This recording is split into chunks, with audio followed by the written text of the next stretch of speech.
This podcast is a collaboration between Costard and Touchstone Productions and the Dads from the Crypt podcast.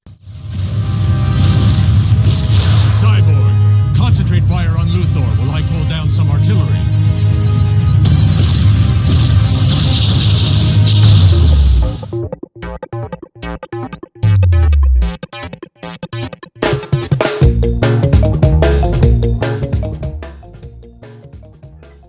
Hello and welcome to another episode of the How Not to Make a Movie podcast.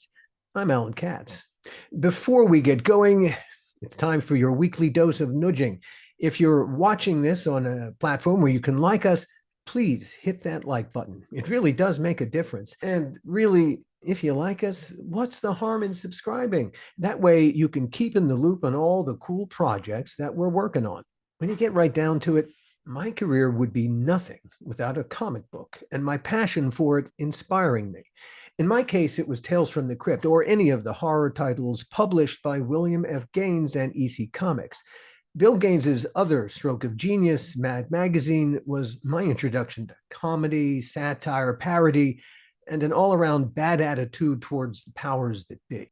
Because Joel Silver and Dick Donner, our two most prominent executive producers on Crypt, were based at Warner Brothers, and because the DC Universe, also called Warner Brothers Home, we experienced a fair amount of crossover with that universe versus, say, the Marvel Universe. For instance, Dick Donner made Superman Man of Steel starring Christopher Reeve. Christopher then appeared on an episode of Tales from the Crypt because there were relationships. Later, of course, Gil would produce Superman Returns and Constantine, another DC Universe movie for Warner Brothers.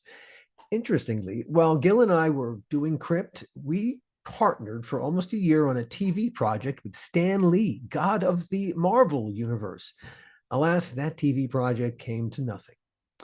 As did the Thor pilot I wrote and was supposed to produce for Avi Arad at Marvel and the UPN precursor to the CW. That was back in 2002. God, it sucks to be ahead of the curve. Comic books and graphic novels borrowed much of their storytelling style from the movies. Then movie making went and borrowed some of the storytelling style back. The synergy is super dynamic. Our guest today, Gregory Noveck, grew up a comic book fan on steroids. He landed his dream job working at DC Comics, helping them navigate movies, TV, and the internet. After a decade with the DC Universe, giving it life, Gregory took his unique skill set to sci-fi. For a little bit, we'll talk about sci-fi and trade some sci-fi stories.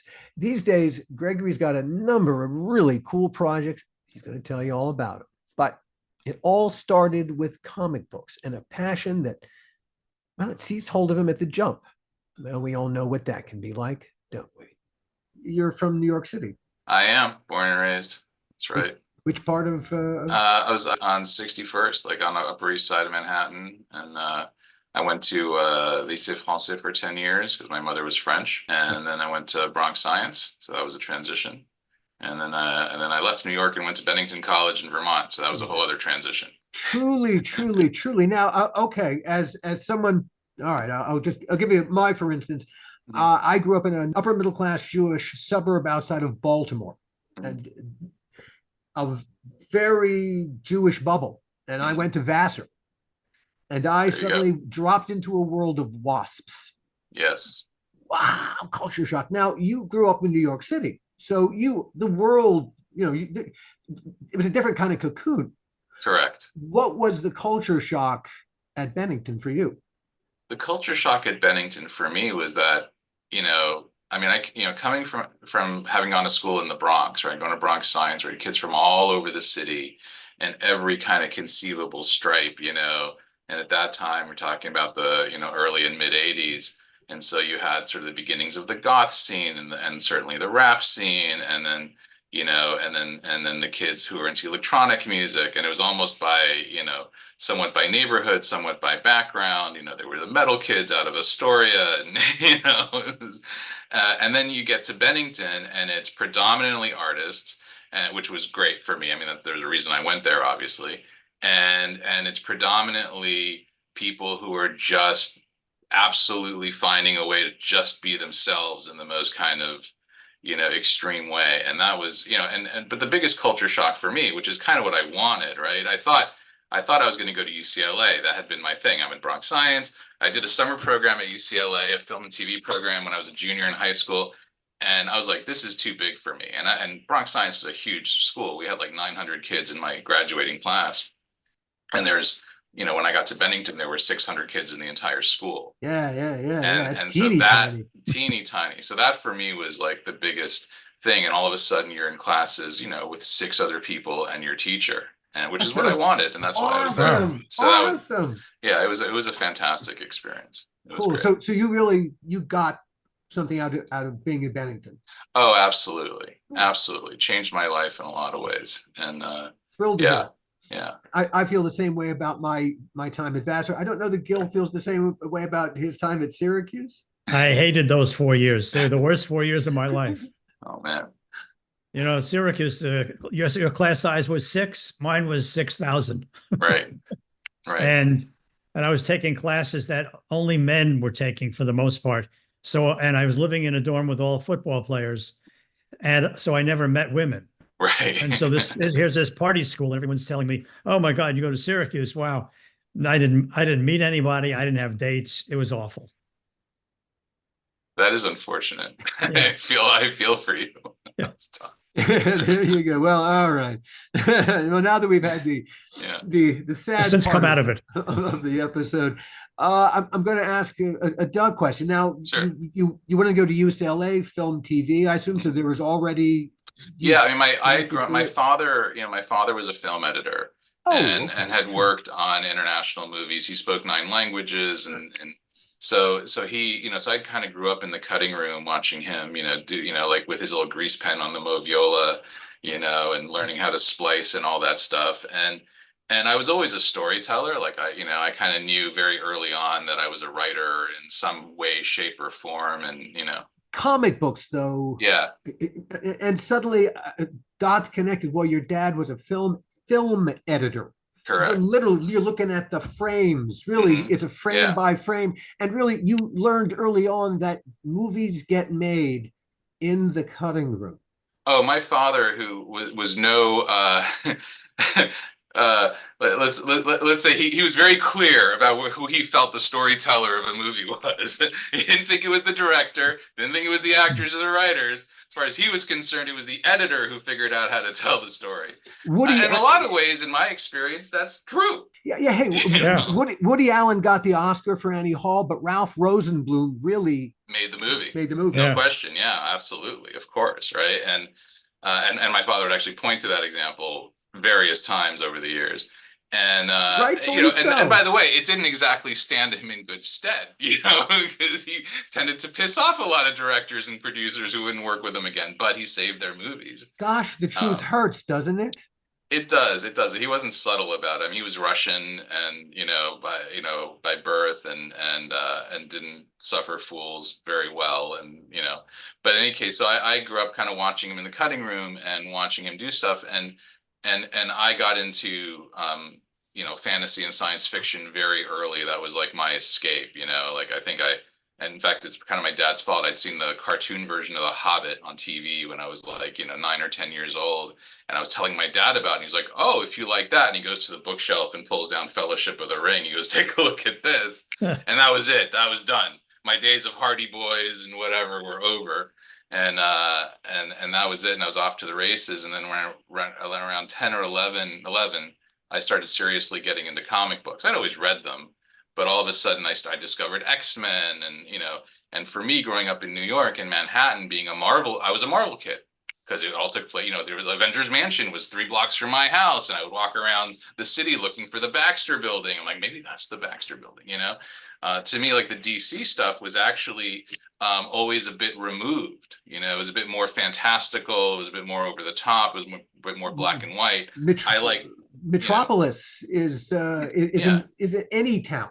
Exactly. I mean, it's theoretically some version of Chicago, right? But it's and it's got big shoulders. It's got exactly.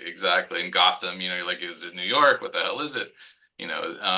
And so I gravitated to that stuff really early, and then and I actually thought I was going to be a writer. That was sort of my intent, or at least professionally, and so when I went to college. having convinced my parents I was going to major in business at Bennington, which lasted about a week. I did. Is Bennington known as a place where business careers are launched from? Not with any consistency, no. Huh. Okay, And the but you econ teacher sold was it. an absolute socialist, you know.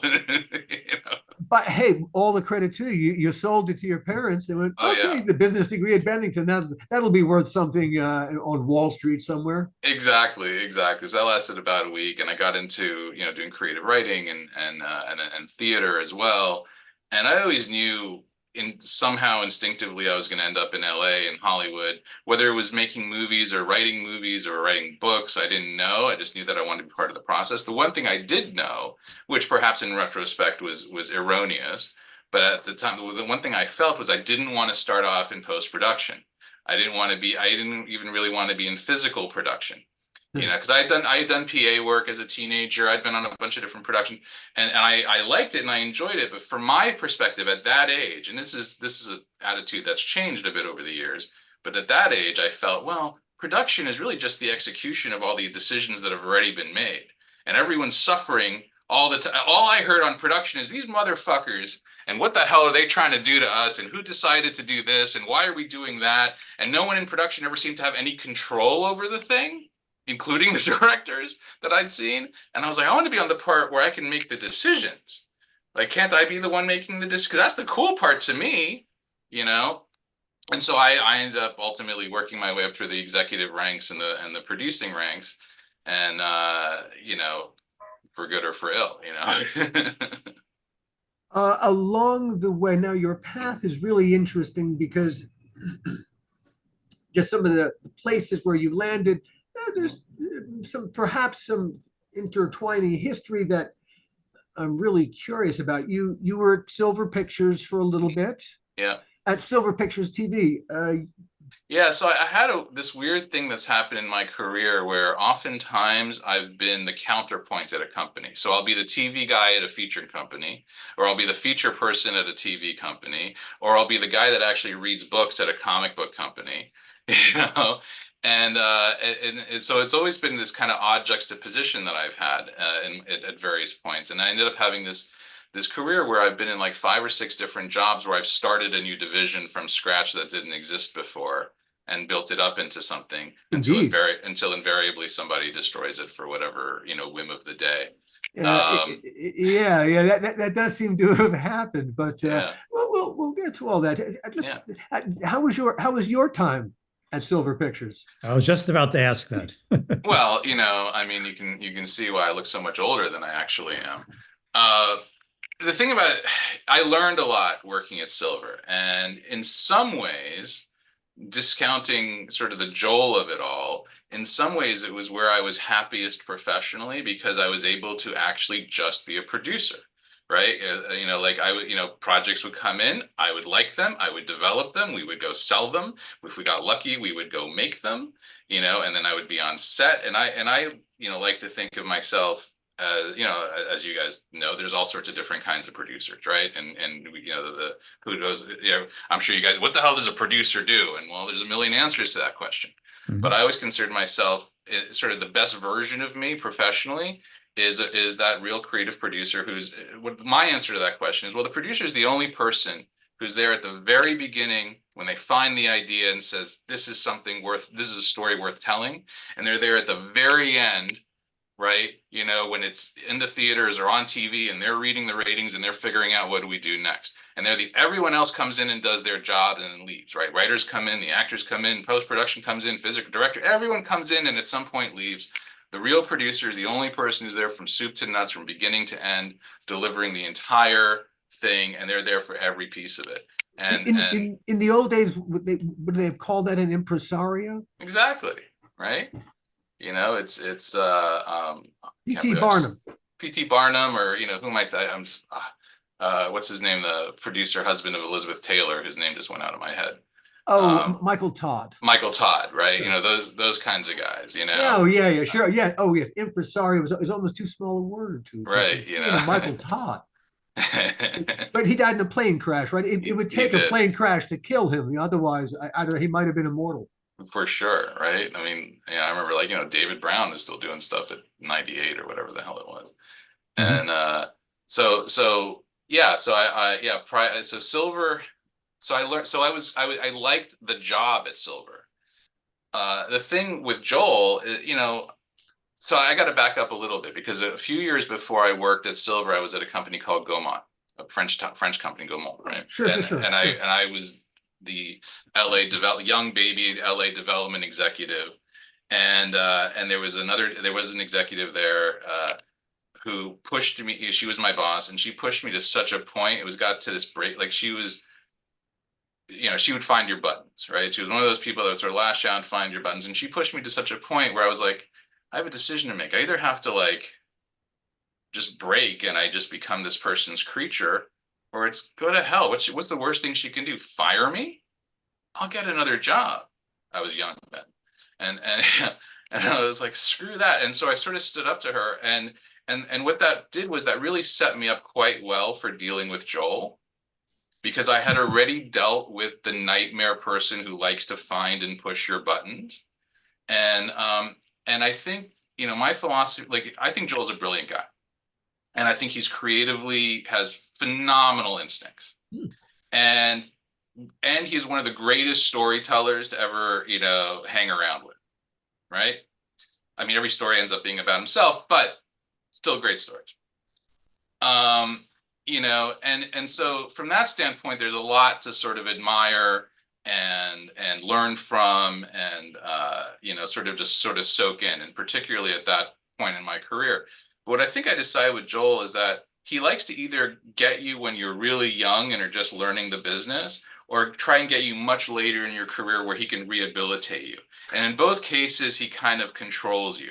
But if you're there kind of mid-career when you kind of know, you're kind of feeling your oats and you kind of know what you want to do, and you have maybe, a little enough knowledge to be dangerous, but not enough to know how dangerous it can be, that's not a good time to be working for Joel, because you're just going to do this all the time because he wants control. And the thing about Joel that I learned is that he, at that, by the time I worked for him, so this is, I mean, the irony was I closed my deal on September 10th, 2001, as my attorney was flying to Toronto for the film festival. Oh gosh. Next Oh, day, the world ends, right? Which was, and the day after that, I'm sitting in Steve Perlman's office at the Warner Brothers lot, and we're all just, still shell shocked and trying to figure out, are we even in a business? Like, what do we do now? yeah, yeah, So yeah. and I'll never forget, driving in for my first day at Warner Brothers, and it's the day after 9/11, and the line going up Barham from the Warner lot is all the way back up to the 101 because they Hmm. were, checking every car, that God, was coming yes, on the the lot, mania. Sure, sure, right? sure. Oh So God. that Yes, we was, were all targets. Yes. yeah. Who are they going to come for next? Oh, Yeah, they're yeah, coming yeah, for yeah. Hollywood for sure. Well, at least you didn't approach the studio figuring, oh my God, Joel must have something to do with this. He's making sure I don't bring anything that I shouldn't be bringing onto the lot. No, so I think but so by the time I started working for him, then my perception was that at that point, it was all commerce to him. Yeah, yeah. Like he had sort of lost the creative joy of it. It was all commerce. It was like, how much is he Everything's getting? transactional. Yeah. Everything's transactional. What do we get putting in production? Get it made, get it made. Where are my fees? Yeah, yeah, yeah, And yeah, yeah, yeah. which was unfortunate because, as I said, he has phenomenal creative instincts, but he's sort of like, and we've seen this, there's many examples of this, right? But there's somebody who's really good at what they do, right? Be it a writer or a producer. And then they sort of step away a little bit, and they're not so if it's a writer, you sit there and you're in front of your computer and you're typing away every day and you're figuring out every note and you're kind of doing this all day long, right? And figuring it out. But then when you step away and you're kind of supervising another writer, it's like you kind of lose perspective on, what that really means. And so it's like, oh, just do this and it'll work great. And the writer's like, yeah, but I know when I pull that thread, all these other things are going to get affected and you're not seeing it, right? And I think Joel was a bit like that, where he was kind of, producing by extension, right? And kind of not really paying attention. And then you know, and then what would happen is I think because it had all become commerce to him and transactional, he could only really pay attention in crisis mode. So he would let everything get to a point because, you know, he was the ultimate arbiter. That was the other thing with Joel. You weren't, you know, you might have had your little fiefdom, but at the end of the day, you paid homage up top, and you could only go so far with whatever you were doing before you had to go to Joel. And the only time that Joel would actually pay attention to you is when you said, Joel, I need an answer because otherwise they're pulling it and we're not getting paid, or they're not making the show, or they're not going forward. And he goes, what do you need? You know, well, what did you fuck up this time? You know, though I didn't fuck up anything. I've been waiting for you for 3 weeks. This is so much your relationship with him too, Gil. It's like it's. You know, Greg, I wish I had this conversation with you about 2 years before I met Joel. Well, I just remember, I'll never forget this image I had once where I was standing in his office, and this was the refurbished, you know, Frank Sinatra office with the ostrich frickin', you know, couches and I forget what the rug was made of. I remember they had that rug with all those kind of wild leather strands, but it wasn't leather. It was some kind of crazy rare animal that had been slaughtered. But you know, and then he had that Egyptian chair, which I think he must have been smuggled out of Egypt that no one could sit in because it turned out, it's like 1,000 years old or something. But in any case, I'll never forget standing in his office and I'm waiting, right? And I look around and there's literally the head of every one of his departments, right? It was me, it was casting, it was features, it was the CFO, it was, you know, the one production person, it was his personal, you know, person from the house, right? And we're all standing there waiting because everyone has an emergency that they need an answer to before we get to the end of the day. And it's like a Friday, and he's sitting there at his like little side table with one of his assistants, calmly going through the mail and saying, yeah, I call them back. No, I don't need this, you know, for like 25 minutes while we're all waiting there. And I said, there's like, oh, this is basically how, you know, we're just all of his ministers and he's the emperor. You know, like he's the liege lord, and this is how he likes it, you know, because the thing about Joel is that on the one hand, he didn't really like to pay you, right? He didn't really want to pay you. But on the other hand, he could be very generous, you know, but he didn't want it contractual. That was the thing, right? He had, I don't think, any issue necessarily with giving somebody a big bonus or giving them, but he wanted to be the one to control that. If it was in the contract, he resented it. So true. So true. Your analysis of Joel is so wow. I've got goosebumps. Oh, well, I don't know. I you know, I look back at that time very fondly, even though it was painful as hell. You know, I have very similar feelings about Joel, and you know, hey, the guy in essence fired me and changed the course of my life at one point. And yet, over the course of time, look, the man is his own worst enemy in 1,000 different ways. But I've come to appreciate the genius, and yeah, the absolute, yeah, the. I mean, I learned a couple of big lessons from Joel.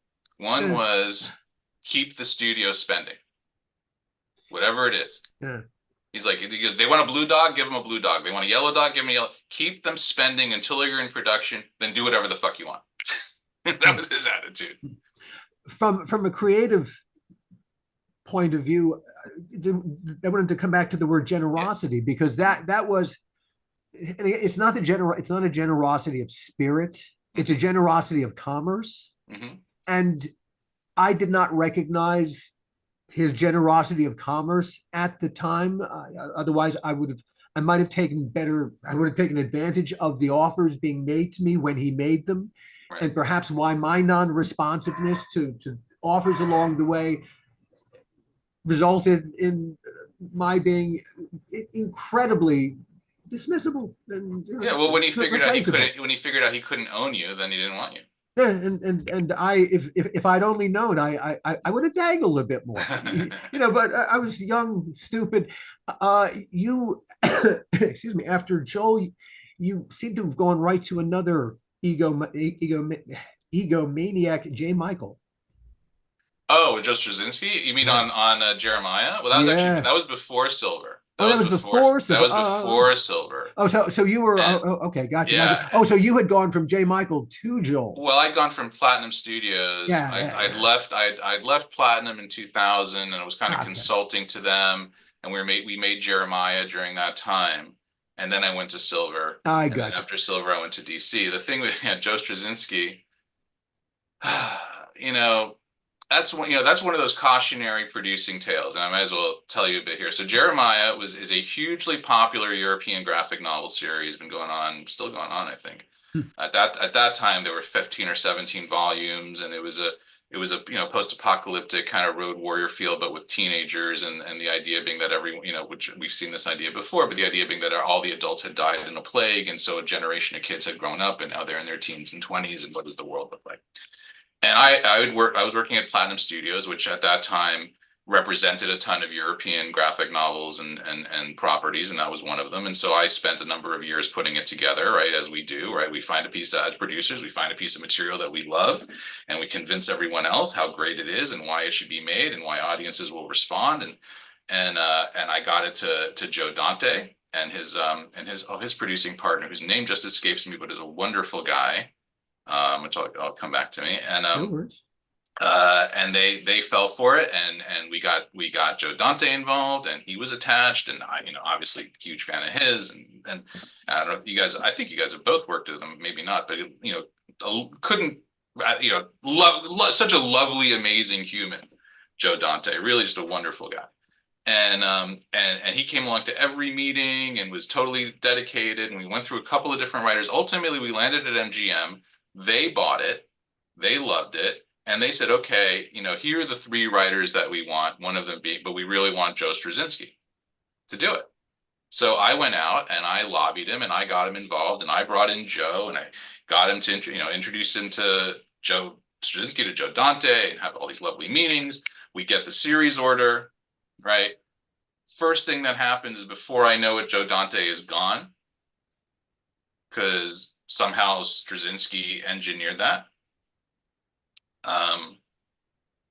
Can't say too much about that. And then we hire Russell Mulcahy to direct the pilot, which I was like, that's great. I mean, I'm a huge Highlander fan, and Russell's a little insane, but certainly talented.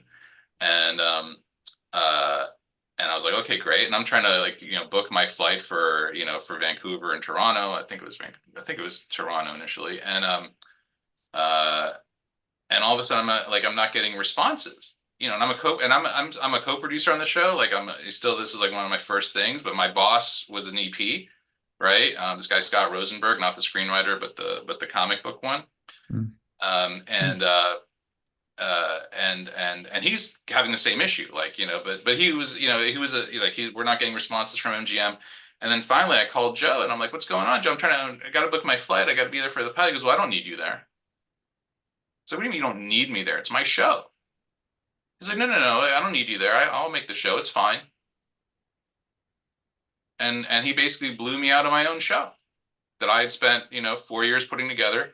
Unfortunately, I didn't have, and by the way, it happened to my boss too. It wasn't like he got to go see the pilot get shot.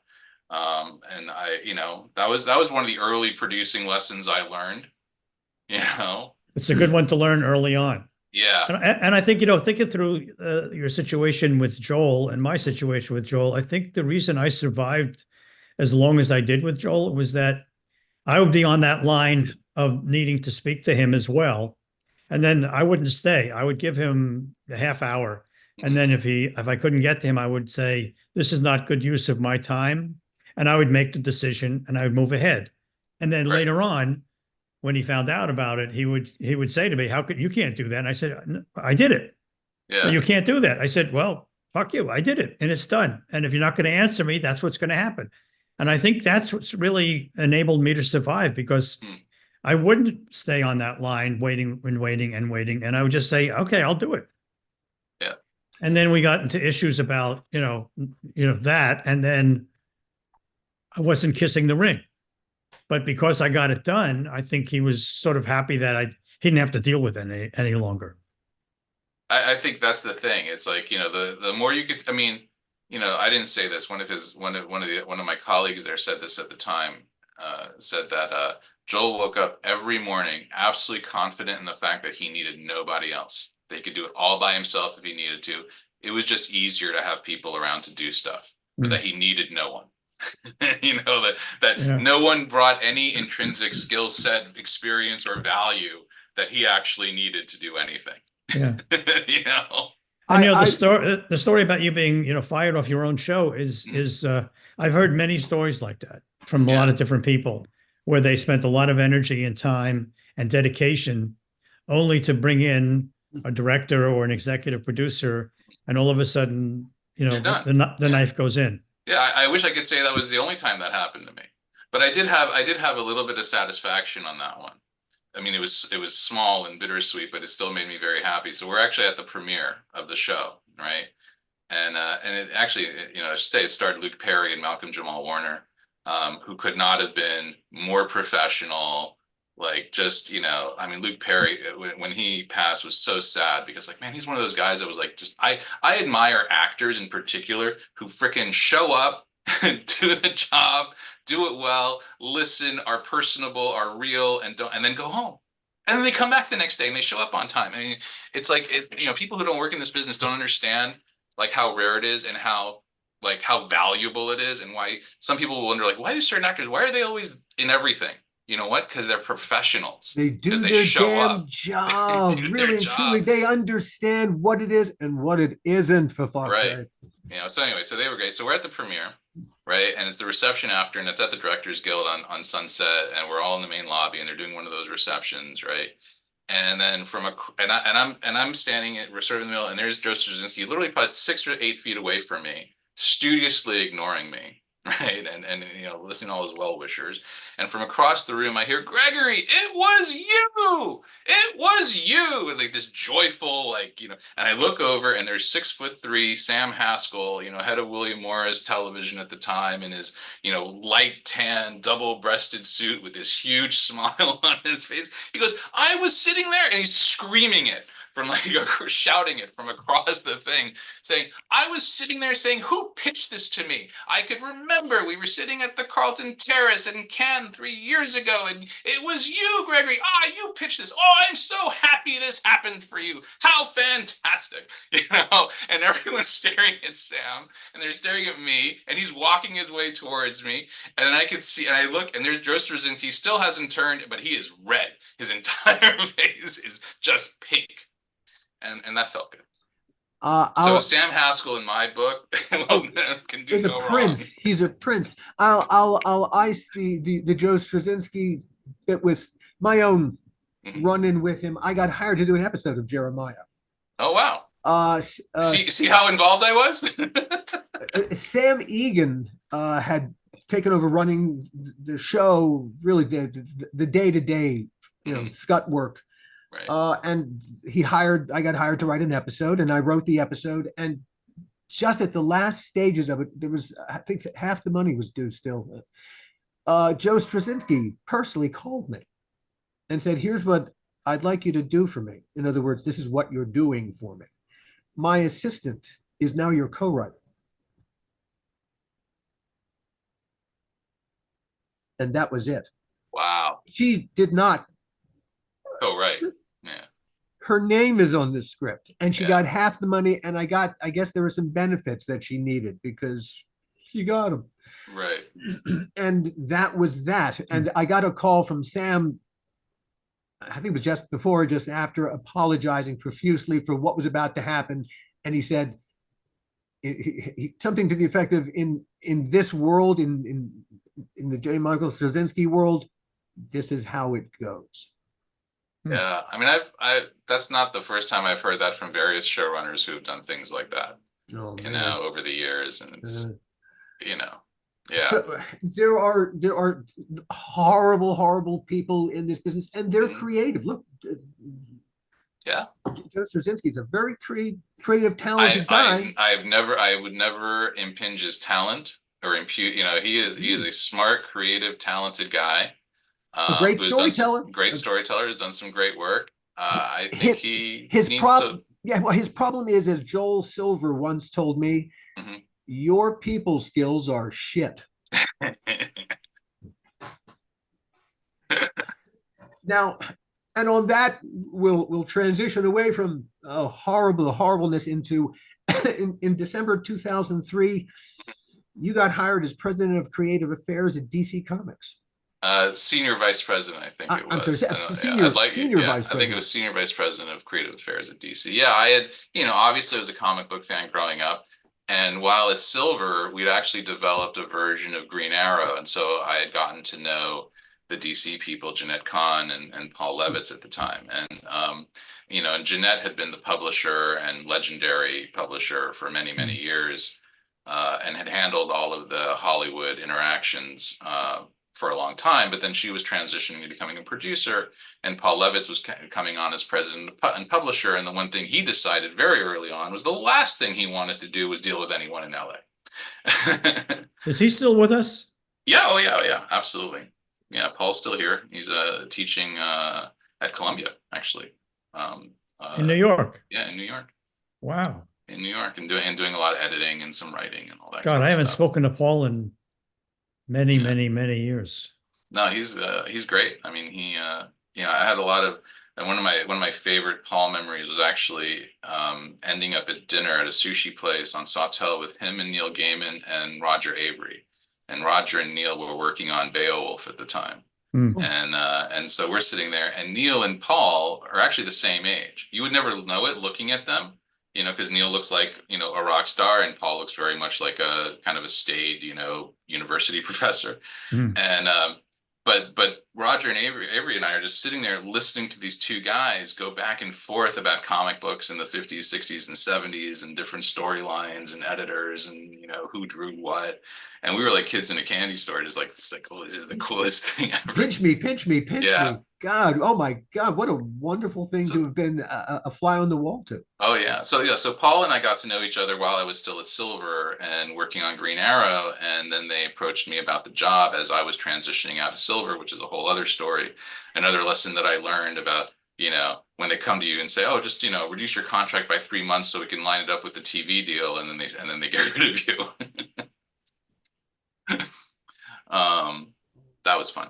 But as it turned out, I mean, it was, I was actually really reticent at the time, because having just dealt with Warner Brothers on some DC properties, the idea of going into working at DC was kind of like, I was like, well, I don't know if this is going to work, because, if I don't have any autonomy to actually develop the stuff and work on the stuff, if the TV group and the feature group want to own everything that we bring in and we're not working on it, I don't know if that's something I want to do.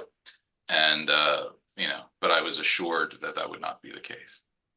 And you were there for quite a long time. You were there until 2011. So must have, I'm assuming it was the case. You had all the autonomy. No, I had no autonomy over time. What I had was a very thick skull that was very good at bashing at brick walls. And unfortunately, no, it's a really long discussion about some of that stuff, but what I can say is,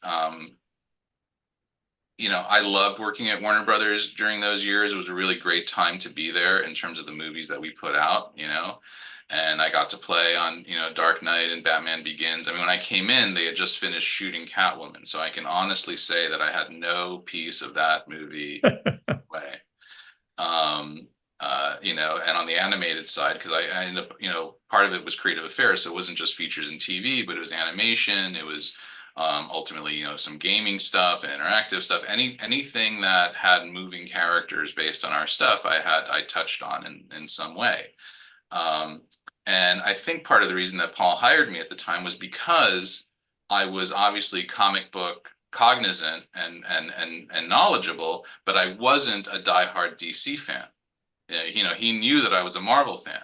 So he knew that I could look at the DC stuff, understand it, have a deep understanding of what it was and how the storylines worked, but also be very straightforward in where I thought, oh, this we can change, this can be adapted. No, this is sacrosanct, and this is a sacred cow that you can't touch. you You know, had I believe perspective. I had perspective, and I think I had really good instincts of what fans would accept and what they would not accept. And you know, as we know, whenever you adapt a story, things are going to move, things are going to change. You know, and you have to have, I think, an understanding of the material to know where the flexibility is. When did you, two questions. When did you first realize the autonomy promise was bullshit? And second, what would you have done with your autonomy? Well, I'll answer the second question first, which is look what Kevin Feige did. I mean, the only difference, I mean, Kevin and I were basically hired more or less at the same time. He was actually a couple of years earlier on the X-Men stuff, et cetera. But the biggest difference in how he was allowed to approach his job and I was allowed to approach my job is the people around Kevin Feige said, hey, this guy knows his stuff. Let him go do it and figure it out and let him go make us some money.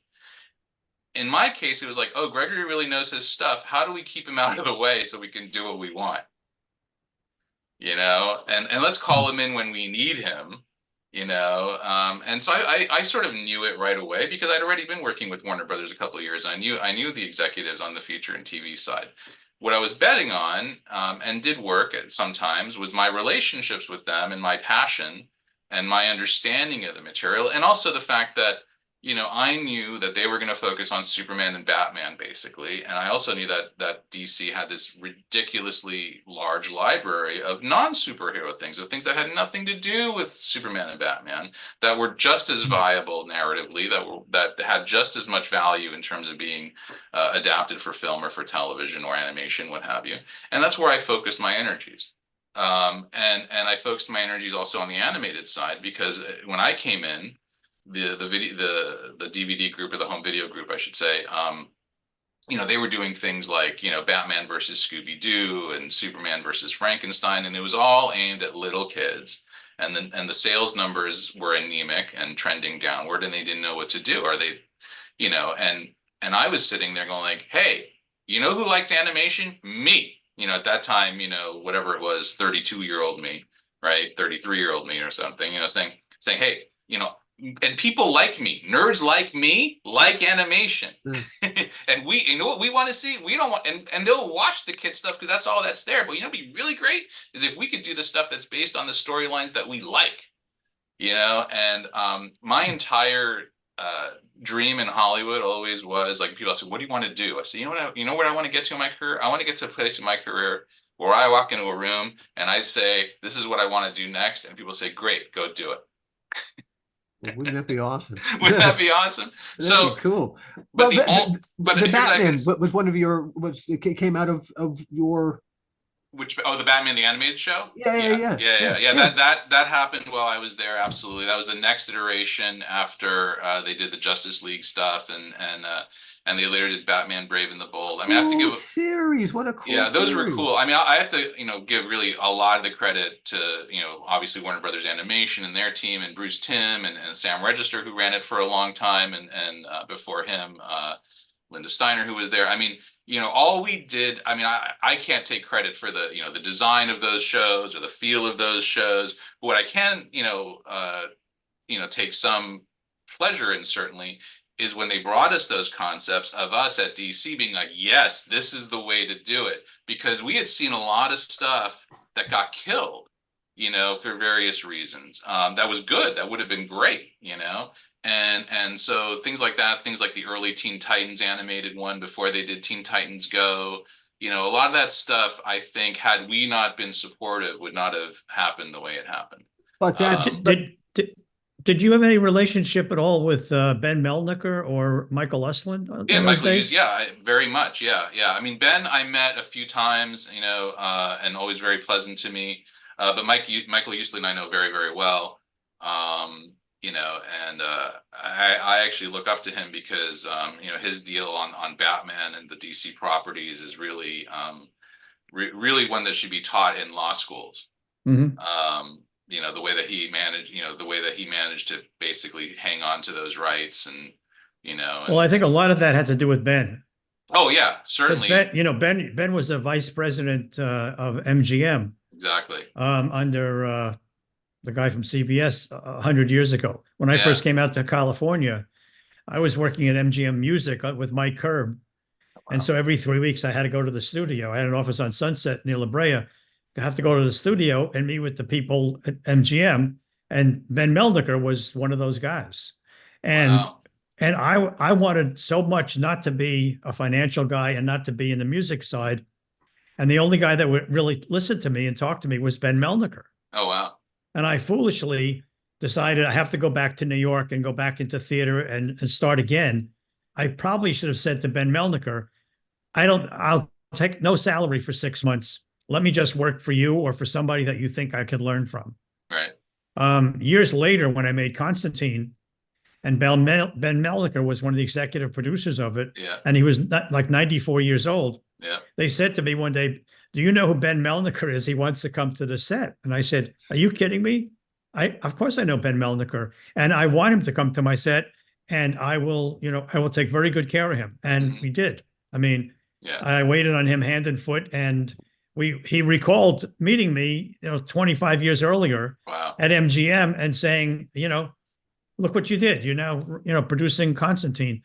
But it was sad, when I think back on it, that I didn't make more use of my relationship with Ben Melniker when he was in power and when I was looking to figure out what to do. Yeah, I hear that. Yeah. But he was a great guy, and he was so knowledgeable and so smart. That's the thing. I mean, I remember meeting him. There's a few people over the years, where I've met where I've just been so impressed with them. I mean, this town, it's, as we know, it's the cliche. You can start in the mailroom and end up running the studio, but there's true value in that institutional memory, which is why it was kind of sad to see what happened at Warner Brothers the last few years when they got rid of all these people who really had, 100 years worth of knowledge. Right. Right. And then, of course, when Zaslav came and starts hiring some of them back, it's like, oh, no, we need to know how that deal worked. You come back. Right. But I've always believed him. And I,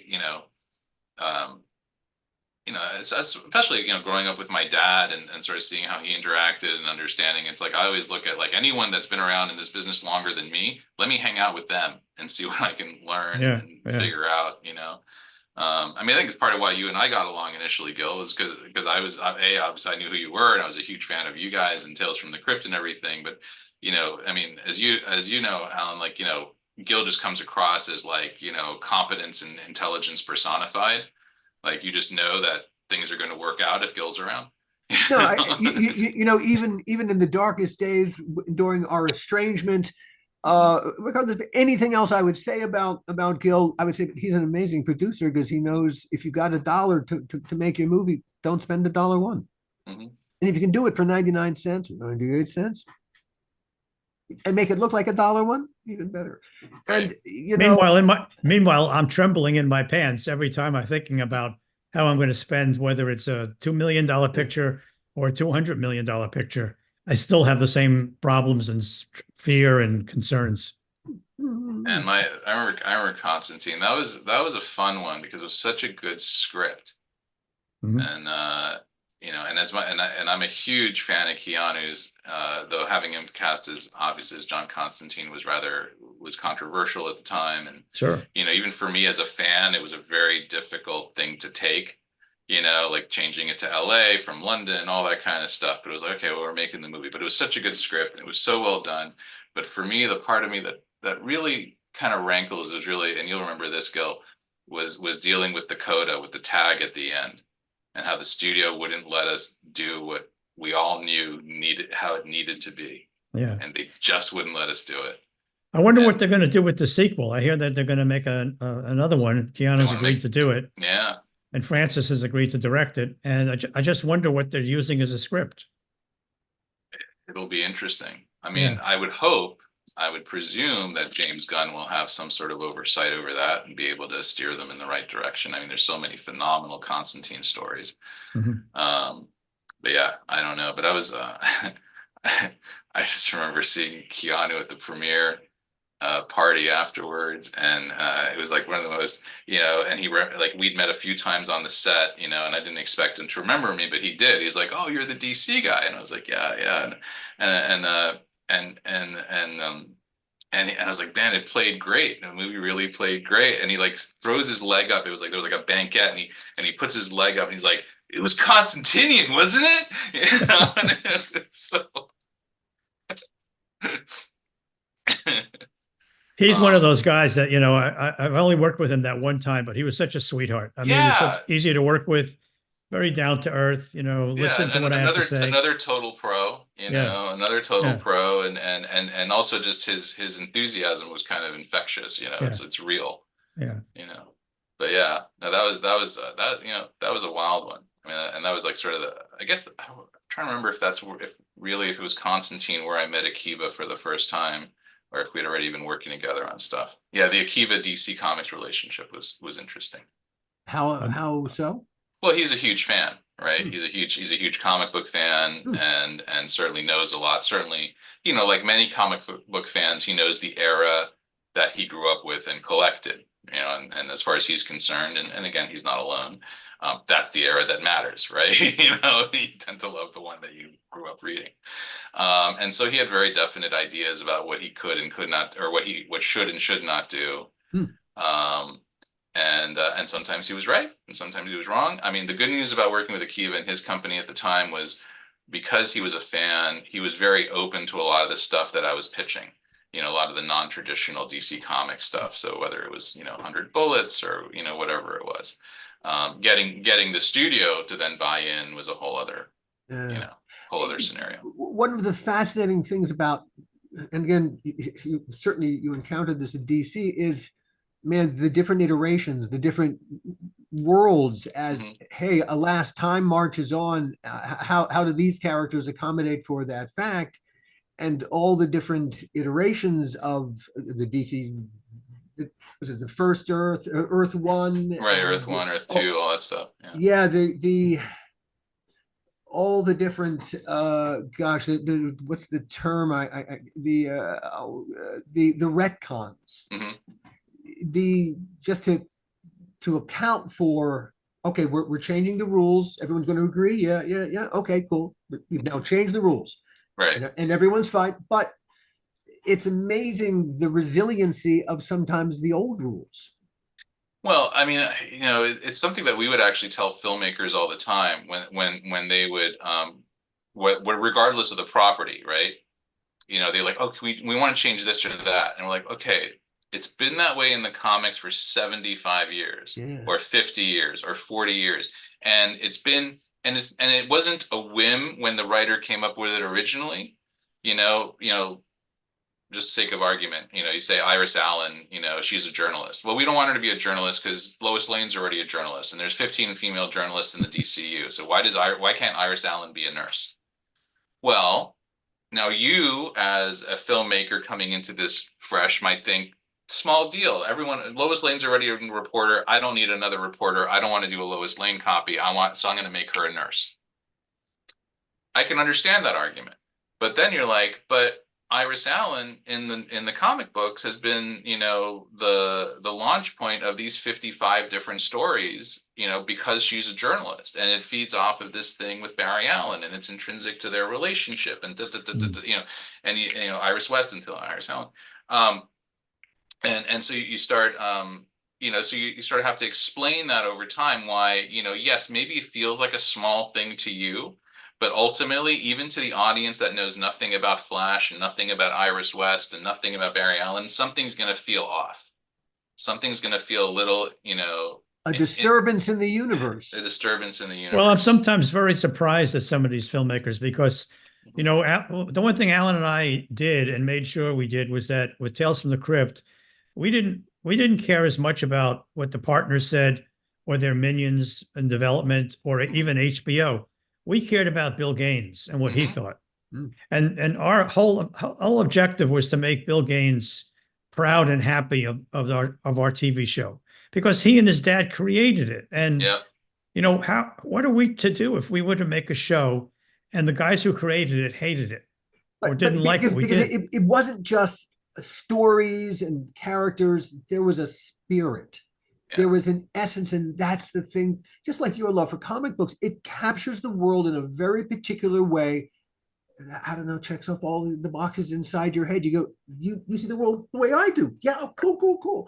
And to be able to, as you have also experienced, to be the carrier of that torch, it comes with heavy responsibility if you're taking the job seriously. I hope you see the responsibilities. Oh, absolutely. I mean, I tell people this all the time. Like what DC allowed me to do when I was at Silver Pictures with Green Arrow, I would not allow myself to do when I was in the job at DC. You know, the changes that I made to Green Arrow when I was at Silver, which were all, by the way, as a way of countering Smallville and figuring out how do we play in a slightly different sandbox. Yeah. You know, but once I was in the job at DC, I was like, I would never let myself make those changes, not in a million years. Yeah.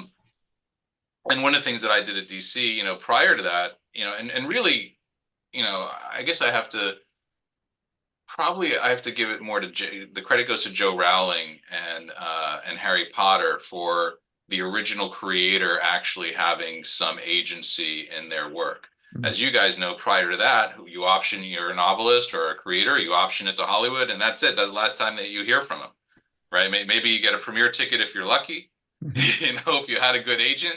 Yeah. If you had a really, really good agent and a son of a bitch of a lawyer, you might get a royalty down the line. But don't bet on it, right? Yeah. Hey, Hamlet has a happy ending now, dude. Sorry. Sorry, right?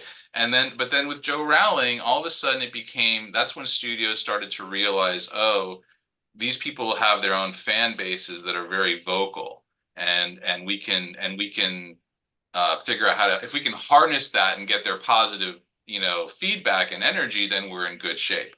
And certainly on the comic book side, no one gave a damn at the studios, what the creators and certainly not most of the creators, of course, in many cases were long past because these were old titles. Yeah. And it was all work for hire at the time anyway, right? There are very few. I mean, certainly the comic book fans, there's a lot of famous people, but if you're not a comic book fan, there's Stan Lee, and then that's about it, right? And so there was no thought given to, well, what would the current writer of The Flash or the current writer of Superman know? Why should we listen to them? And my point when I would go meet with these executives, well, the current writers of Superman, they figured out how to refresh this 75-year-old character and, or 60-year-old character at that point. And and make them relevant to a new generation of readers. In fact, this writer of Superman reinvented Superman for a whole new generation, and this one did another version that everyone said, "Oh my God, this is whether you're talking about Grant Morrison or Mark Waid or Alex Ross and that kind of thing." So and my job was really I was the evangelist, right? I was the comic book nerd going into all these different exec offices, with my wares. And saying, you've got to read this, and this is a great story, and this is one you haven't seen. Don't think comic book.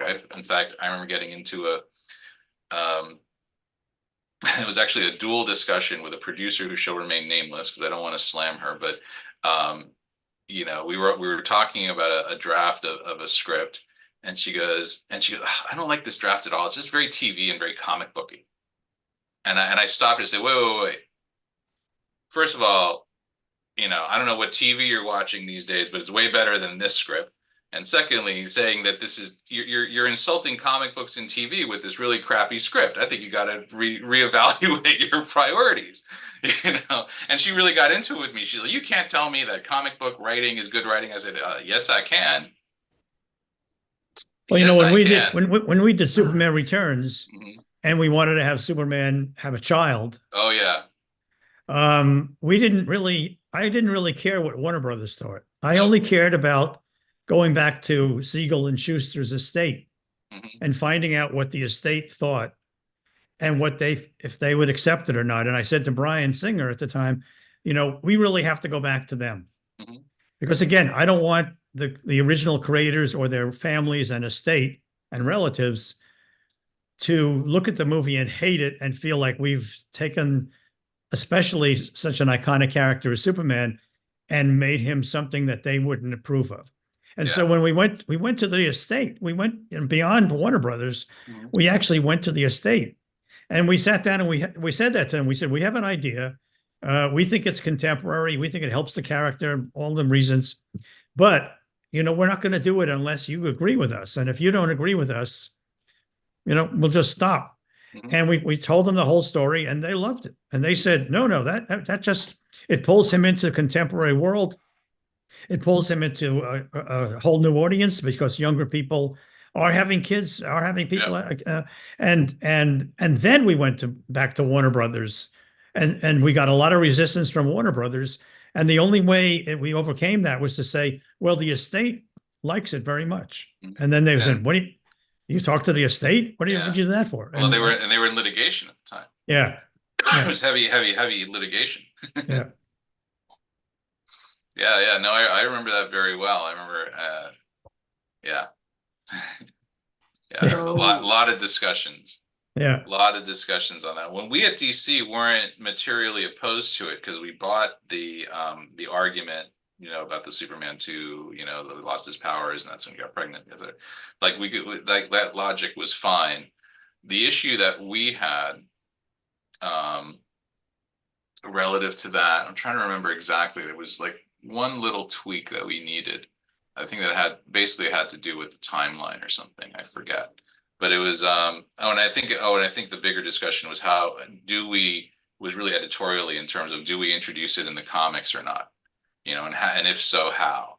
Because at various times in the comics, there've been alternate versions where Superman and Lois have had kids and things like that. So it was just a question of how you deal with it in continuity. Because at that time there was a lot of discussion about how much the movies should reflect the current continuity in the comics and vice versa. How much were you going to use the comics to draft off of whatever the movie was doing? Ultimately, there was very little of that, right? It was much more of a normal cross-pollination. Chris Nolan would read, 50 different Batman graphic novels and pull this scene and that scene and this thing and that thing. And, but yeah, Superman Returns that was a saga because that was one of the, when I came into DC, it was still, McG.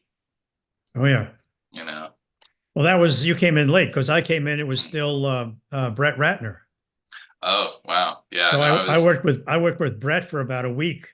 Wow. And then I walked in one day and I said, "Where's Brett? I need to talk to him." And they said, "He's not here." And I said, "Well, when's he coming in? I need to talk to him." And they said, No, you don't understand. He's not here."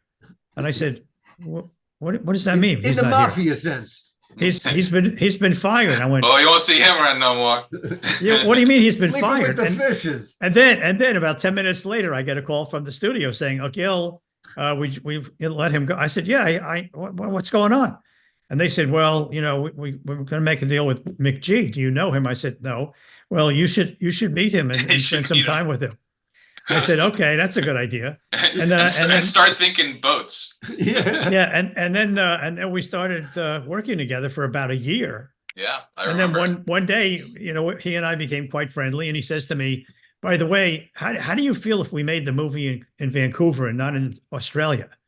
And I said, "I'm okay with wherever we make it. I think Warner Brothers has a problem because it affects the amount of money because the exchange and the value of money in Australia.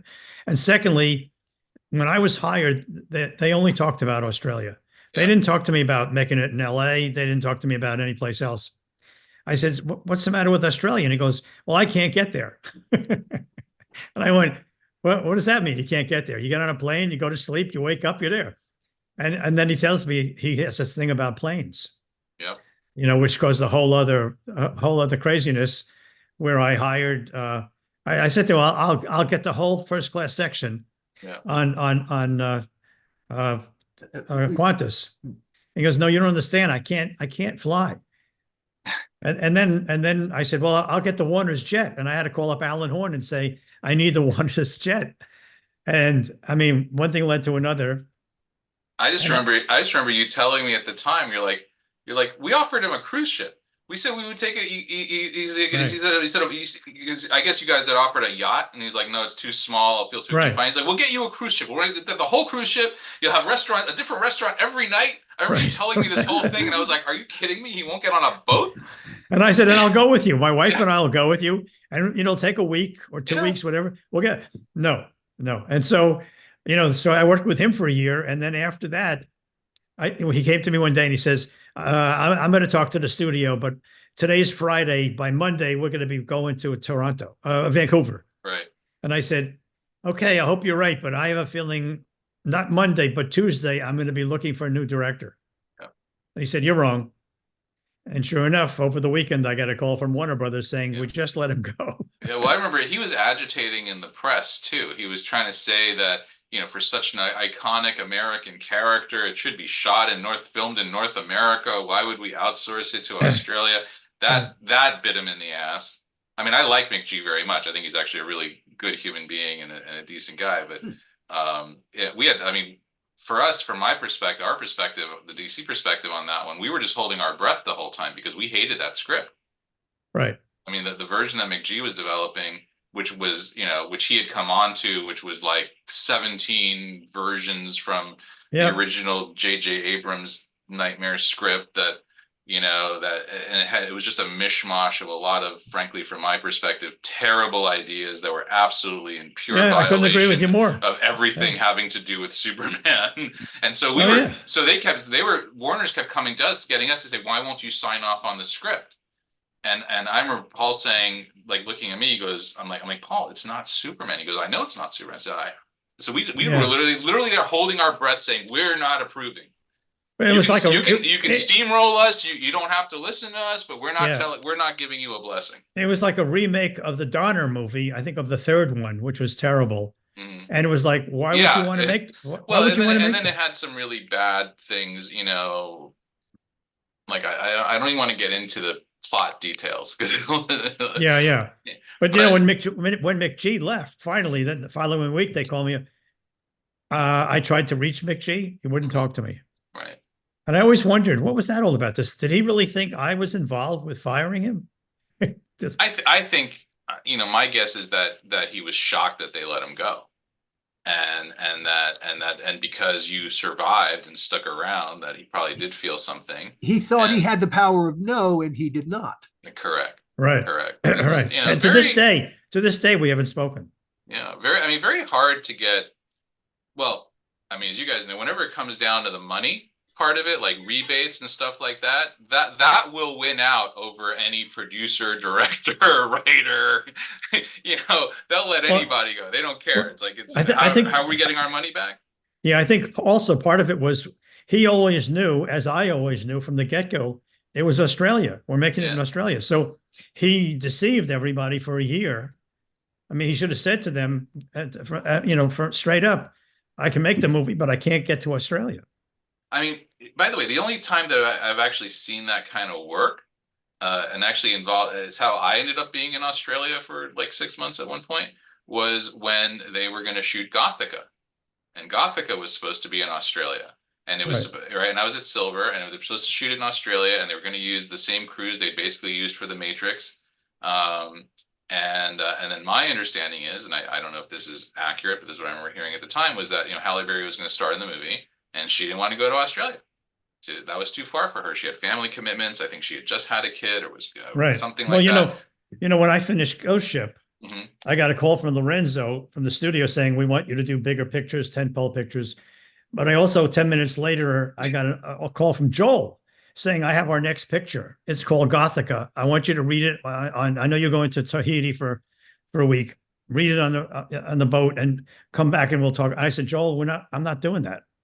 I'm not going to make another little picture. I've been and that's what led to our big fight. Wow. And our ultimate breakup.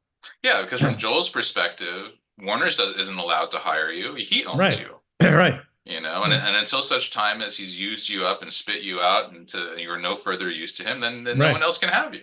Right. That's basically his perspective on it. But they ended up moving for Halle Berry. They ended up moving Gothica to Vancouver. And so as a make good to the crews and the locations and stuff and the studio space they had locked up in Australia, all of a sudden the two pilots that I had sold for Silver Television to NBC and UPN, all of a sudden we're shooting them in Australia. Like we'd been budgeting Toronto and Vancouver, and I was trying to figure out how I was going to fly between both and figure that out. And then all of a sudden it was like, nope, you're both going to Australia. Right. And we're like, okay. What was the movie that he shot in the Gold Coast where he burnt down the studio? It's one of the stages burnt down. Oh yeah, it was the Jaime Colette Serrat one, I think, right? And it was, you're right, because Eric Olson was on that one. Yeah, what was the name of that movie? Yeah. It was one of the later Dark Castle ones. Yeah. and I don't remember the name. I don't Because I remember. Studio. Because I remember when that happened, about 2 days after that happened, I actually got a call from Joel. Oh, And I wow. was like, hello? And he goes, it doesn't even say hello. He just says, I just want you to know it's your fault. I said, what's my fault? It's your fault that that stage burnt down. Because if you had been there, the stage wouldn't have burnt down. So it's your fault. You should have made that movie, and just on and on. I'm like sitting there going, why did you call me? He just Right? called to yell at me and to blame me for the studio burning down. He just called to say he loved you. Yeah, exactly. Exactly. Just to show you how it goes. Yeah. When did you know it was over at DC, Gregory? When when Paul Levitz, basically what happened was in the wake of The Dark Knight being so wildly successful, there was a yeah, the thing that people don't realize, and then for a long time, that DC Comics was actually an absolute standalone unit within Warner Brothers.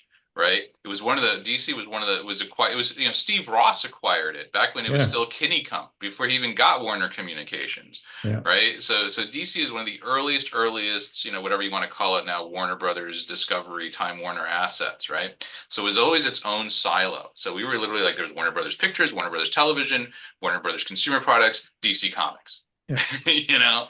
And in the wake of The Dark Knight being so wildly successful, all of a sudden there was basically a feeding frenzy at the top brass of Warner Brothers, everyone wanting, DC to be like in their unit. And instead of that happening, what they ended up doing was kind of diffusing it among many different units, and when that happened, and Paul basically retired from Warner Brothers, um, there was a scenario where I could have stuck around, but it would have been very much like a glorified kind of librarian position as opposed to what I had been doing. And I can't say anything terribly. They treated me very well or decently, not very well. They treated me okay, you know, um, and certainly decently well. There were things, but it was just time. It wasn't going to be what I wanted to do. I really wanted to really be more active. I mean, because again, I was looking over at what Kevin Feige was able to do, and look, super smart guy, talented, but I think even he would say that really his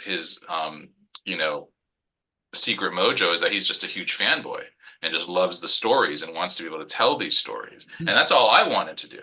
And that's all I was doing internally, but I wasn't empowered in the same way that he was. And so, for me, it was a lot of bashing my head up against a brick wall, and I was just sort of done doing that. And I could tell that in the new iteration, it would be even worse. What did sci-fi drop in front of your nose that Yeah, so I left DC, I left Warner Brothers, and I was like, I am not going back to an executive gig. I am just going to start producing. I have all these, properties and IP in my back pocket that I've been collecting that I'm now going to go and put together and get out there. And I know that at that time, I felt that there was a real opportunity in that sort of 12 to $25 million genre movie range, to do things like Chronicle and stuff like that. And that's where I was like, felt my sweet spot would be. And I get a call from Universal and Sci-Fi, and they say, "Hey, we're going to launch this new feature division where we're going to, focus on pieces, ideally based on IP in that 10 to 25, $30 million range." And I said, "Oh, wait a minute, you're going to pay me to do what I was going to do on my own anyway? Oh, that's great. That's fantastic. I'll do that. That's great." So I mean that was a fantastic thing, and I came in and I co-reported into both Universal Pictures and to Sci-Fi Channel. And the thing at that time was there was a lot of kumbaya because Comcast had just bought Universal, and so there was all this thing of how do we cross-pollinate the brands, how do we cross-promote? Wouldn't it be great to have the Sci-Fi brand on a feature banner, on a feature release? So everyone was saying all these great things, and I was like, that's fantastic. And then another lesson that you learn is when you go into a dual reporting structure, particularly when one is in television and the other is in features, guess what? They may not always be aligned. Shocking. And then like literally 3 weeks after they announced sci-fi films as the genre division for Universal Pictures, Universal Pictures goes ahead and makes a separate deal with Blumhouse. um, and we were like, oh, okay, that's interesting. And by the way, all credit to Jason and his group. They're fantastic and they make great stuff. But it was like, for us, it was like, oh, so what are we doing exactly? And and then after about a year, you realize, oh, the feature side just keeps kind of killing our stuff, or they keep stealing our stuff, which happened a couple times, stuff that we had brought in, and all of a sudden we're not producing it, even though we had developed it, you know. Yeah, so that ended, and that's when I was like, I can't go back to the executive ranks again. You were working alongside Mark Stern. Yeah. Who I've had a long relationship with. Mark was one of He my was a bosses. Trilogy. You probably knew him in Trilogy. Yeah, Trilogy. And that's when I first met him back then. Yeah. Yeah, when I spent a couple seasons on The Outer Limits, and I even Mark and I wrote a script together. Well, oh wow. And I really enjoyed Mark. Mark's a really smart guy and a total fanboy. Yeah. I enjoyed working with Mark. He's prickly in the way that creative people are, and a creative person who's also creative as an executive. Yeah. So he's like a doctor lawyer in that he's got those mixed skill sets. But yeah, no, I always got along very well with Mark. I think he's really smart. My only not even conflicts or issues is just it's less on the creative side than on the executive side. He was in between a rock and a hard place when I was there as well. I mean, he was sort of in an impossible job a lot of the time. So, but yeah. While you were at Sci-Fi, did you ever have any involvement in a project called Bloodsuckers? Doesn't ring a bell. A guy named Matt Hastings. I know Matt Hastings. Yeah, Canadian director. Yeah, this was Vampires in Space. Oh. I mean, I've been a fan of Matt's for a while, and we would always meet. So it's very possible that we but I would not have been. I was doing purely feature stuff, so I would not have been involved. Matt's a very personable guy, and when I was out in the wilderness looking for some way to break back in, Matt was a big fan of Tales from the Crypt, and he had a show, a touchy-feely show called I forget what it was. I forget what he had a show on the air, and he was looking to change his, because that wasn't the stuff he was a fan of. He really liked sci-fi, he liked horror. And so we sat and we came up with this idea called Bloodsuckers for a series of vampires in space. And Sci-Fi loved it. And we began negotiating, and a 6-week negotiation took 6 months. Matt wanted to direct it, which I don't think that was a deal breaker, but I don't know. He just strange deal points. And by the time we closed the deal, Sci-Fi no longer wanted it as a series. They decided they were going to do a series of late night movies, Saturday night, like drive-in movies. And we were going to be one of those. Well, the budget for that was not the budget that we had, they were making those, some of those they made for under $1 million. Yes, they did. And this one, originally we developed it with Coot Hayes, with those guys, and Ed Olson was part of the development, and but over the course of the 6 months negotiation, everyone just lost their fucking minds. And Coot Hayes, ultimately, when it became what's the change in your pocket? That's the money we're going to make Bloodsuckers with. Coot Hayes were gone. I think Andrew Stevens' company had taken it over, and they were getting everyone to defer their salaries. And I think that the money for the script had gone from a crap number to really a sub crap number. And Matt, clearly his whole thing was his directing piece. And to Matt's credit, he was very single-minded about it, and don't get in his way because fuck you. Right. And everyone was deferring. I had spent that money. I had spent the money that I thought I was going to get, really, as sometimes we do. Yeah. And when they said you're going to, first of all, I had to take my name off it. Jeez.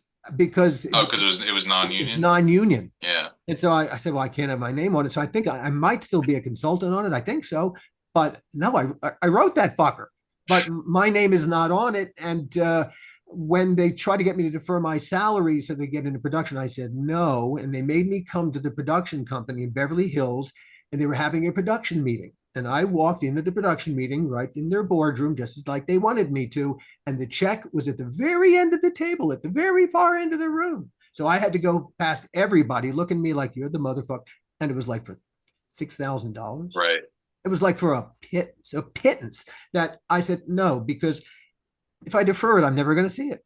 And then I get nothing. I don't have my name on it in any way. Matt Hastings gets everything, which, hey, from my point of view, Matt, you're a motherfucking son of a bitch. But from Matt's point of view, hey, he got what he wanted.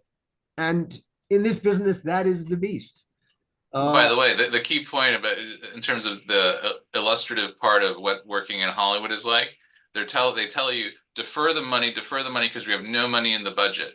But come to our Beverly Hills office for the production meeting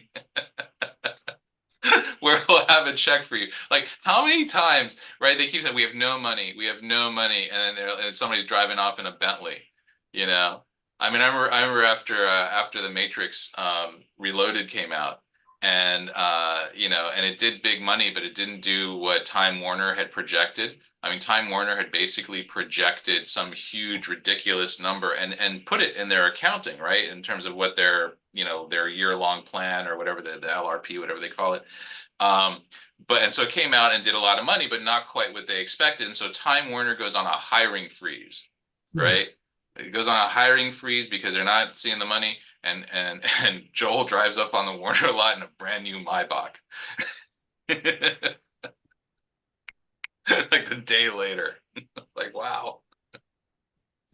Yeah, it's that split screen that oh man, it's not pretty. It is simply not pretty. So you left sci-fi because once again the promise was not being fulfilled. The promise was not fulfilled, and look, I take it on myself too. I'm a much better producer than I am an executive. I think the things that work for me as a producer, passion, drive, desire to, creatively collaborate, those are all terrible skills as an executive.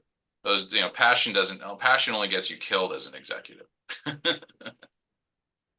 Sadly. Yeah, you really have to be iron and like a paperweight. Yeah. Yeah, and you have to know, and I still haven't learned this lesson. You have to know when to let go of something. You have particularly within like the executive ranks, the studio ranks.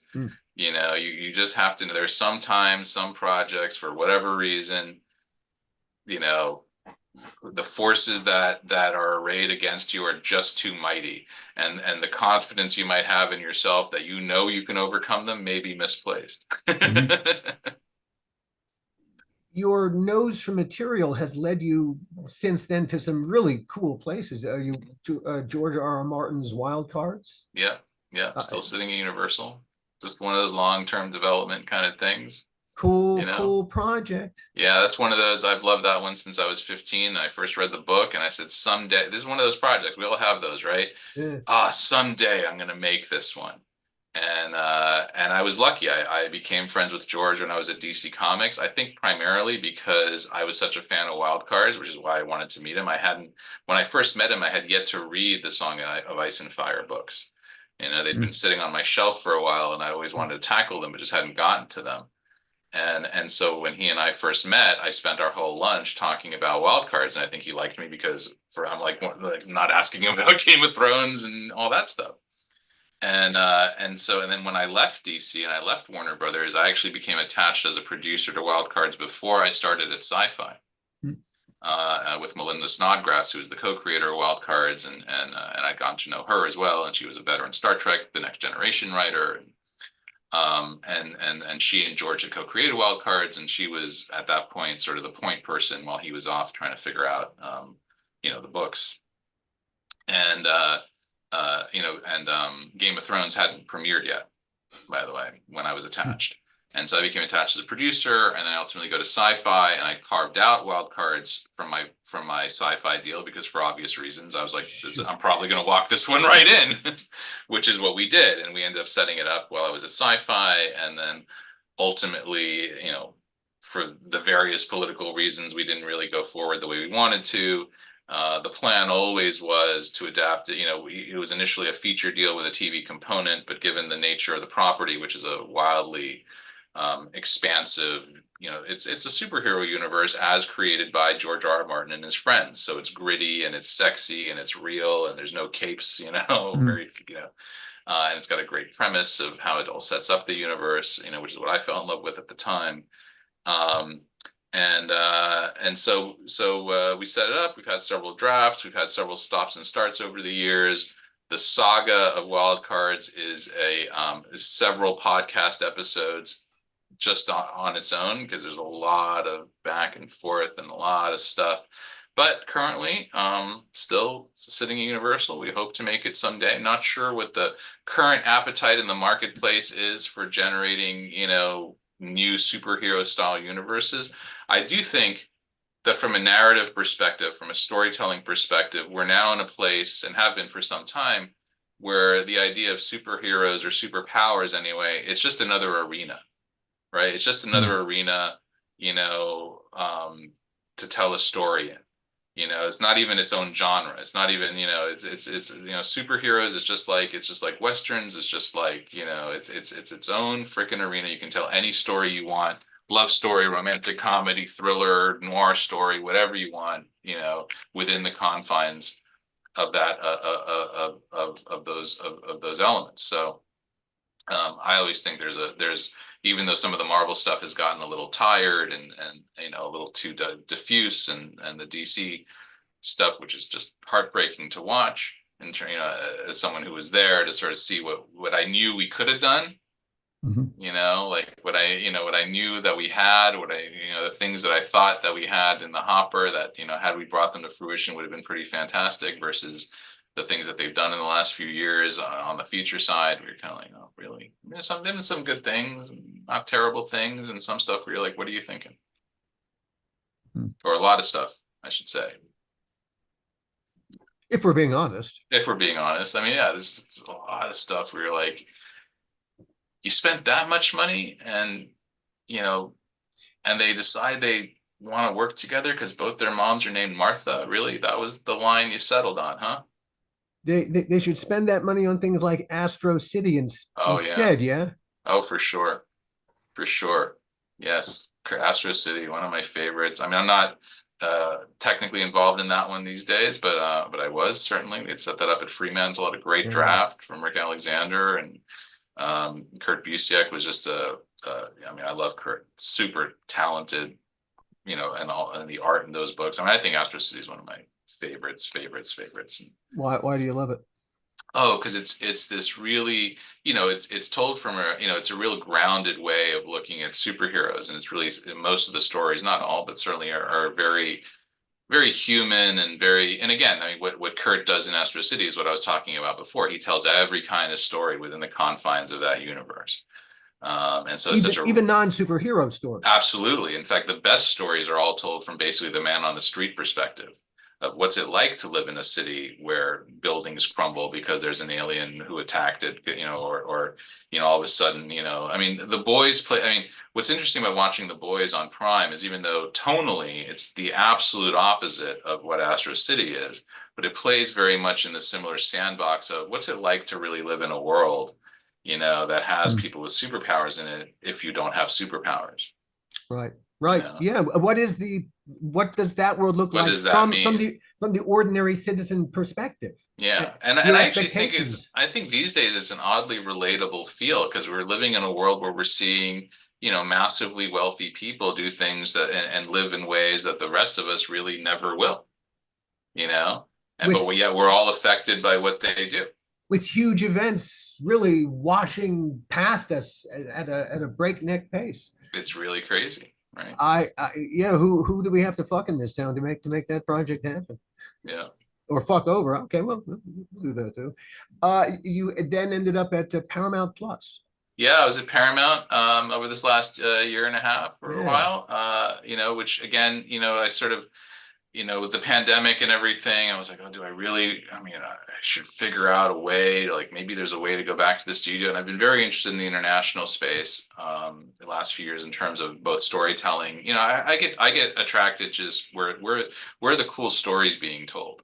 Where are there interesting ways to, put together a show that, um, maybe we can't do quite as traditionally, do something interesting. And, what Paramount was doing, um,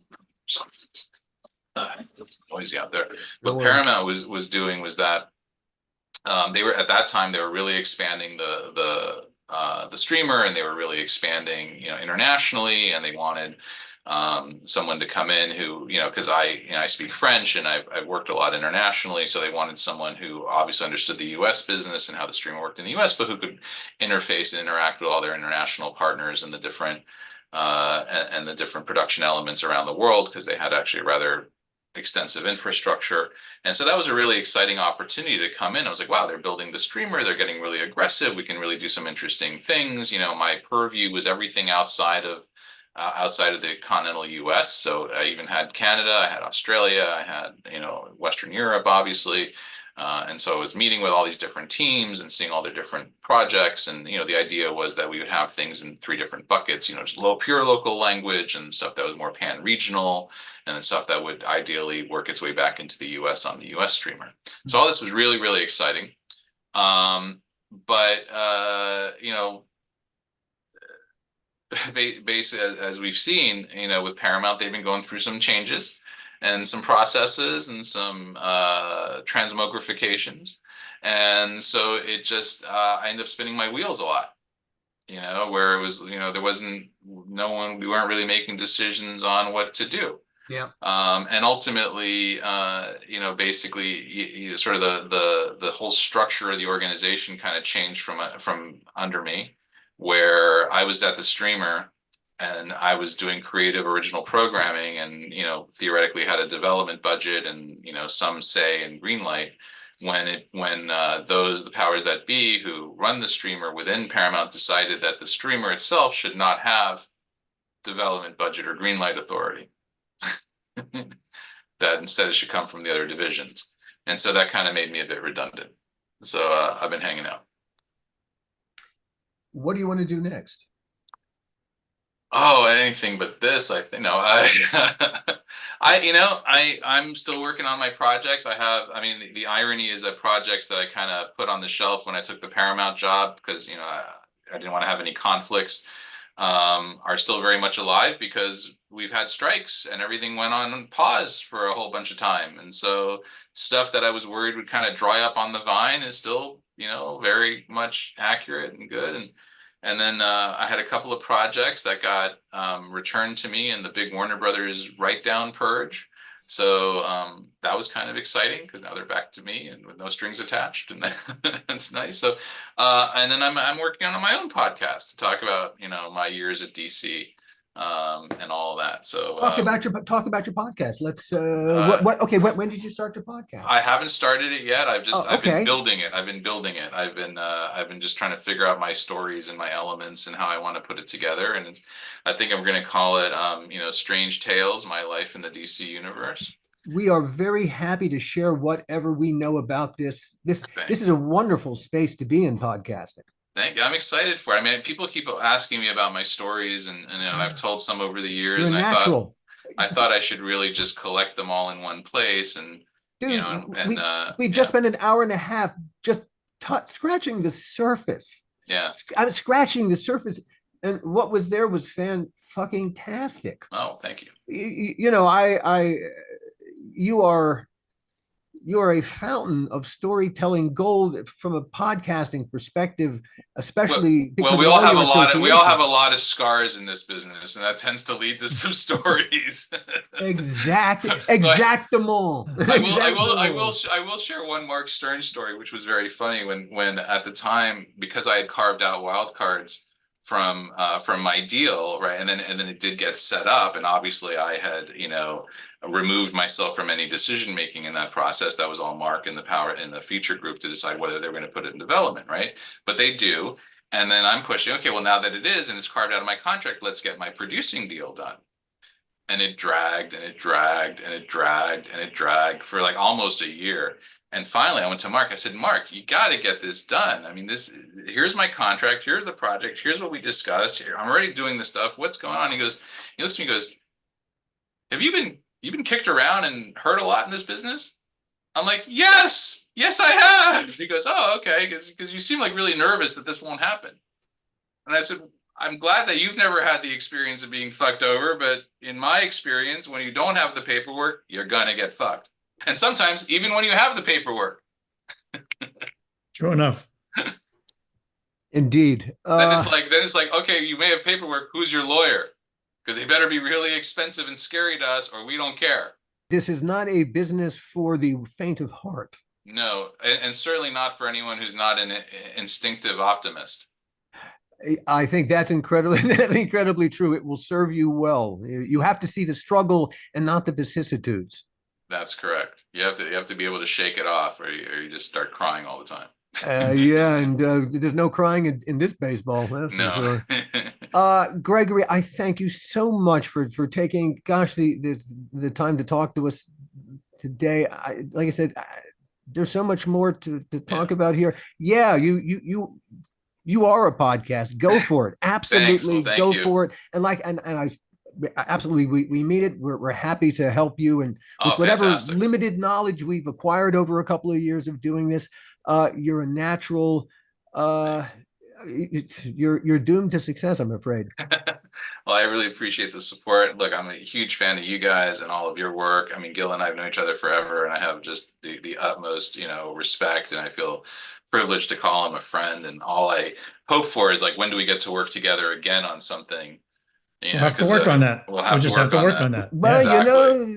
it's that's something that maybe that's a whole other conversation. Yeah. And for those out there, who don't know you guys and don't know Gil, you have to understand, like, I worked with a lot of different producers, line producers, creative producers never been on a set, and there's really very, very, very few people like Gil who can do it all, who can sit there and have a real creative conversation, know exactly how to tell a story, know exactly how to fix a story, who can fix it on the fly when all of a sudden you were supposed to get a helicopter and what showed up was a VW bug, and figure out how to fix it and make it work, and then do it without screaming at people or pulling out a gun and threatening people. He just does it. Although that works better, I think. It can work faster, certainly, at times. It'll sure quiet a room. Yeah. Or it's failing that you can smash your hand on a table. That's a whole other story. But thank you guys very much for the opportunity. I really appreciate it, and it's so great to speak to you guys. And I've been listening to podcasts. It's been really enjoyable. I just caught up on the Dark Castle one, which I thought was great. Oh, thank you. Thanks. Thank you. Thanks very much. And thank you, everybody, for listening. We'll see you next time. The How Not to Make a Movie podcast is executive produced by me, Alan Katz, by Gil Adler, and by Jason Stein. Our artwork was done by the amazing Jody Webster, and Jason Jody, along with Mando, are all the hosts of the fun and informative Dads from the Crypt podcast. Follow them for what my old pal the Crypt Keeper would have called terrific crypt content.